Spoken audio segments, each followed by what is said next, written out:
One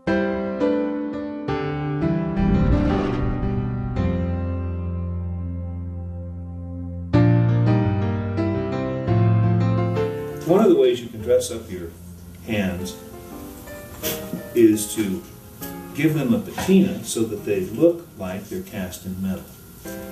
And an easy way to do that, you can buy prepared patina solution. This is a bronze metal coating by a company called Sculptor, and this is of course available through art molds.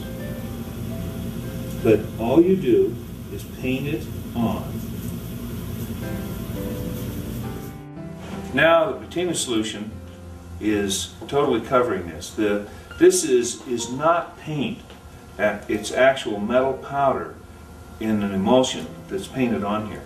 And you can even put chemicals on this and it will react and turn sort of a greenish, and it'll do that all by itself in time, just because there's a bronze powder.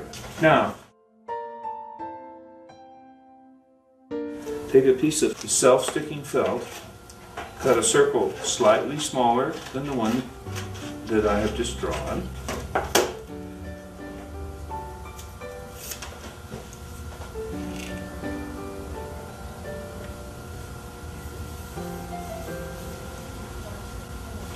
Put the felt on the bottom, and the piece is finished. Now, to some other possibilities, you could of course put a little piece of felt on the hands that we first did and have them sit. Feet usually won't stand up too well, but you could put felt on as well. Or you can attach and glue them, either one of these or both, to a little marble base or wood base, or like this, whatever you happen to want to do. Another standard way of doing this is to take a little shadow box, which you can buy from any craft store, and mount them inside the shadow box. And you can of course have a little plaque made if you want to put the name on it, or write the name on the back. Now, coming on down these, you see, the same way here. Simply glue them onto a base.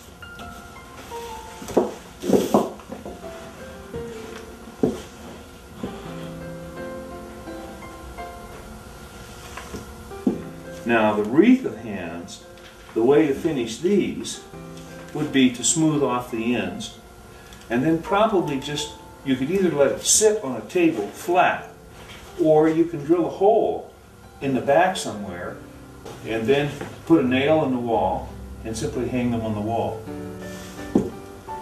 There's simply no limit to the way that you can show these off.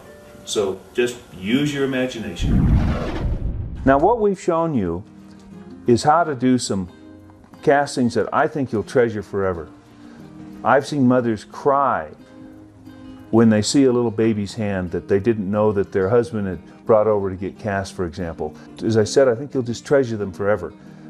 But if you want to go beyond what you've seen here today, there are things that you can do with different materials and some different casting methods that are even more advanced than what we've shown you.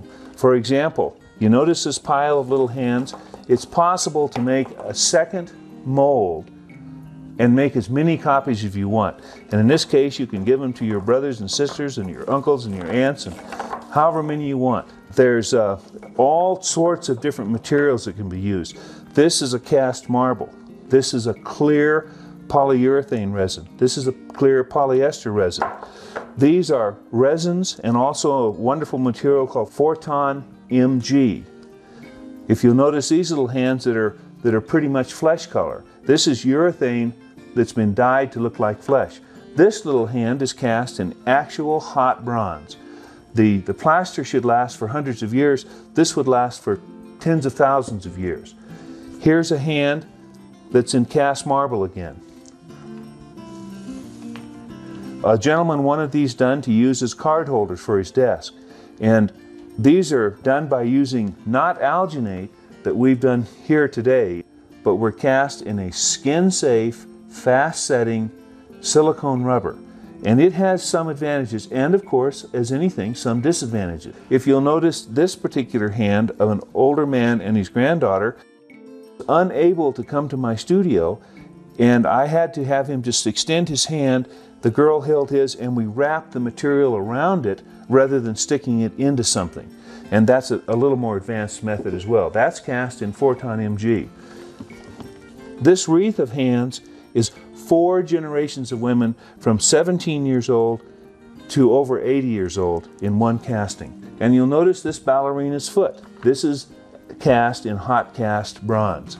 I said earlier that there are no limits. Well, there really aren't any limits. And if you want to learn how to progress with different materials and different techniques, refer to our advanced hand casting DVD.